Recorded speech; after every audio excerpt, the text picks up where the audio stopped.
ఆంధ్ర కర్ణాటక రైతుల మధ్య నీటి సమస్య రగులుకుంది. ఆంధ్రాకు వచ్చే నీళ్లపై కర్ణాటక రైతులు కన్నేశారు. కర్నూలు జిల్లాకు నీళ్లు రాకుండా జల చౌర్యానికి పాల్పడుతున్నారు కర్ణాటక రైతులు. ఆంధ్ర కర్ణాటక సరిహద్దు ప్రాంతం తుంగభద్ర దిగువ కాలువ 155 కిలోమీటర్ దగ్గర కాలువకు ఇసుక బస్తాలు అడ్డేశారు కర్ణాటక రైతులు.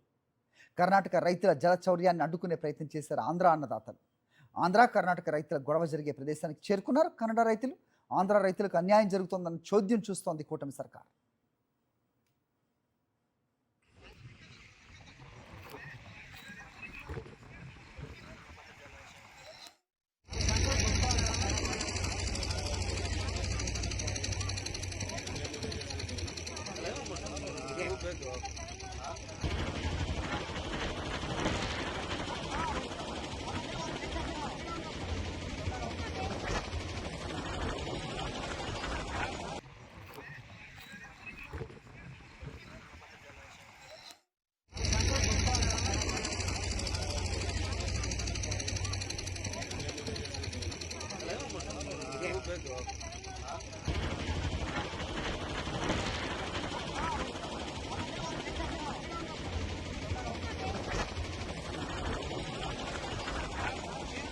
మరిన్ని అప్డేట్స్ కోసం ఛానల్ను సబ్స్క్రైబ్ చేయండి. నోటిఫికేషన్స్ కోసం బెల్ ఐకాన్ పై క్లిక్ చేయండి.